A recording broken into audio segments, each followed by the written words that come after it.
안녕하십니까. 거짓과 진실의 우종창 기자입니다. 오늘 이 시간에는 어촌에 살고 있다는 한 촌부가 박근혜 대통령에게 보내는 생일 축하 편지를 소개해 드립니다. 그 이유는 이번 주 토요일인 2월 2일이 박근혜 대통령의 68회 생신이기 때문입니다. 생신 다음 날인 2월 3일부터 6일까지는 구정 연휴로 이어집니다. 구정과 추석은 온 결의 명절입니다. 그러나 교정시설에 수용되어 있는 수용자들에게 구정과 추석은 매우 외롭고 힘든 시간입니다. 왜냐하면 명절 연휴 기간 동안에는 가족 면회가 금지가 되고 변호사 접견이 금지가 됩니다. 그러니까 외부인을 만날 수가 없습니다. 그리고 운동이나 모욕도 못하고 연휴 기간 내내 감방 안에 갇혀 지내야 합니다. 그렇기 때문에 연휴 때 가장 반가운 손님이 외부에서 오는 편지입니다. 그래서 오늘 이 시간에는 생일을 맞이하는 박근혜 대통령께 조금이나마 위안이 되게끔 하기 위해 다시 한번 편지 쓰기 운동을 제가 건주하고 있습니다. 박근혜 대통령께 보내는 편지는 일단 교도관이 사전에 개봉을 합니다. 혹시라도 편지 속에 독극물이나 몸에 해로운 것들이 들어있을까봐 이 사전 검열을 하는 겁니다. 그러나 편지 내용은 전혀 문제 삼지 않습니다. 편지 내용은 문재인 정권 비난하는 내용 잔뜩 적혀 있어도 아무 상관없습니다. 그대로 다 전달이 됩니다. 다만 성경이나 시집 같은 책자는 이 교정시설 안에 반입이 되지가 않습니다. 이 점은 반드시 알고 계십시오. 얼마 전에 캐나다에 사시는 교민 한 분이 박근혜 대통령께 편지를 보내면서 그 편지 속에 캐나다 달러, 그러니까 20달러예요.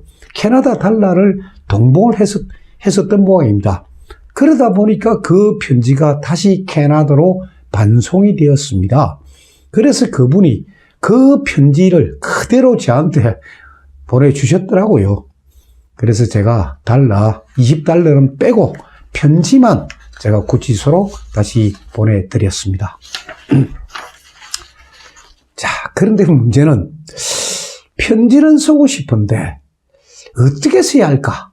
무슨 내용을 써야 할까? 그런 문제로 고민하는 분이 참 많다고 제가 들었습니다. 그래서 제가 오늘 읽어드리는 어촌 촌부의 사연을 들어보시면 해답을 알 수 있습니다. 그리고 이 어촌 촌부의 이 편지는 대한민국 진보 우파. 그러니까 우파입니다. 우파인데 그 앞에다 진보란 말을 붙였습니다. 진보 우파라는 단체에서 다음 카페에 게재한 그런 글입니다. 이 카페에 들어가 보면은 울릉도에 사는 한 어부의 아내가 보낸 편지도 있고 안양에 사는 60대 주부가 쓴 편지도 올라와 있습니다. 시간 나실 때 한번 읽어보십시오. 제가 오늘 소개해드리는 어촌 안악이 보낸 편지의 첫 문장은 아주 단순합니다. 박근혜 대통령님, 그럼 됩니다. 뭐 앞에 뭐 그리운 또는 존경하는 뭐 표현을 쓰셔도 되고 빼셔도 되고 그 첫 문장 그냥 박근혜 대통령님 하고 쓰고 그 다음에 68번째 생일을 축하드립니다 라고 쓰신 거예요. 그 다음 문장이 어떠냐? 이게 이제 아주 일상적인 이야기인데 참 내용이 재미있어서 제가 소개를 드립니다. 그 다음 문장이 이렇습니다.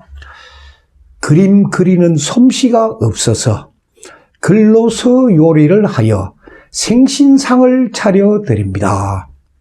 간은, 그러니까 음식의 간은 어떨지 모르겠지만 생각으로나마 음미하시길 바랍니다. 하고는 이제 생일상 차림을 쭉 쓰신 거예요. 근데 그 내용이 아주 맛깔스럽습니다. 자, 그럼 생일상에 기본적으로 밥하고 국을 올려야 될 거 아닙니까? 그럼 그 밥은 어떤 밥이냐? 여러 가지 곡식을 섞은 찰밥 한 그릇입니다. 찰밥, 찰진밥 한 그릇입니다. 국은 또 어떤 거냐? 아주 큰 우럭 한 마리를 뼈를 추려내고 푸공국에다가 돌미역을 넣은 미역국입니다. 그리고 이제 국과 밥이 차려지면 이제 반찬을 올려야 될 거 아닙니까? 자, 반찬 종류가 이렇습니다. 반찬은 저민 소고기에 갖은 양념을 하여 자작자작 구워낸 불고기 한 접시, 그리고 겨울철에 제대로 맛을 내는 시금치를 데치고 그 위에 당근, 부추, 너타리, 계란, 피망 등을 볶아서 얹고 그리고는 잡채라 버무린 그런 반찬입니다. 이제 반찬 두 가지. 그 다음 반찬은 또 뭐냐?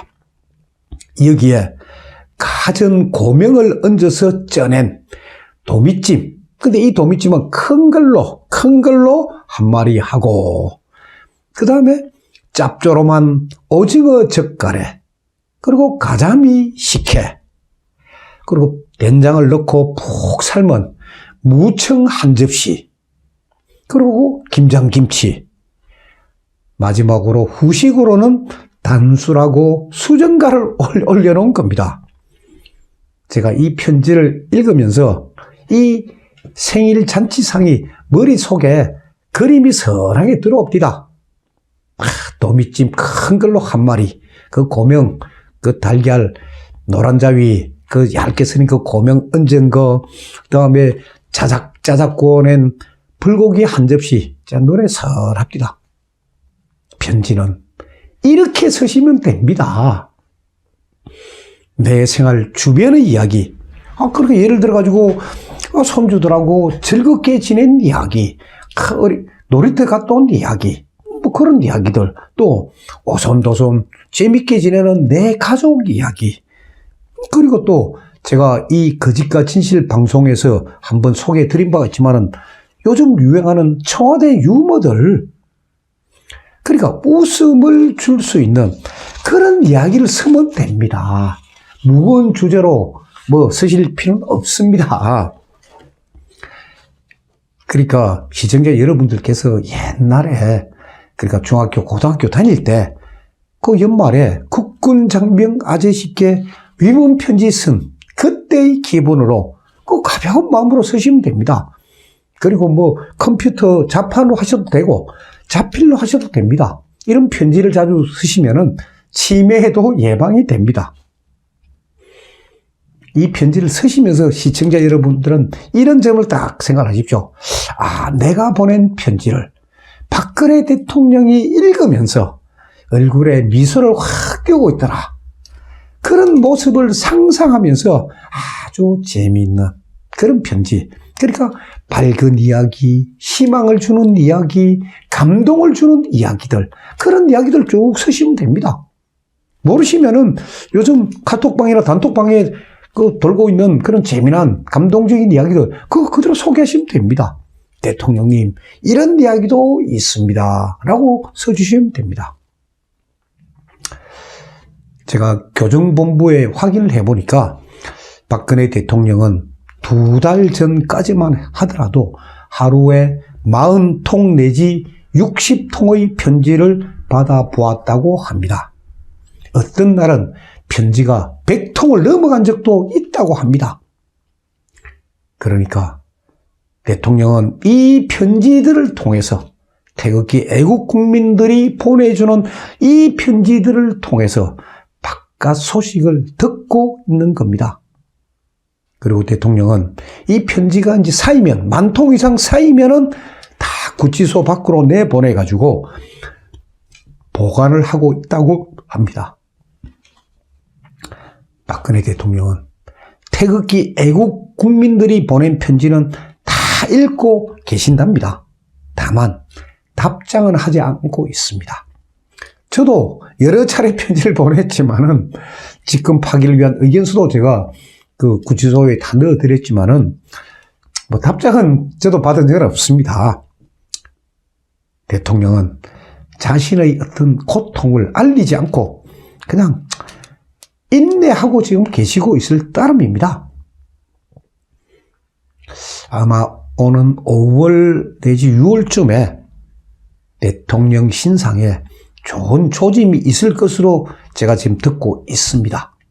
그래서 그 내용들은 제가 지금 취재를 계속하고 있기 때문에 정리가 끝나는 대로 이 방송을 통해서 대통령 신상에 변화가 있다. 그것도 좋은 쪽의 변화가 있다. 5, 6월쯤에 있을 것이다.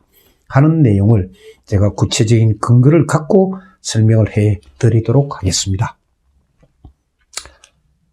제일 중요한 것은 박근혜 대통령이 건강하게 버티셔야 태극기 국민들도 문재인 정권에 저항할 수가 있습니다.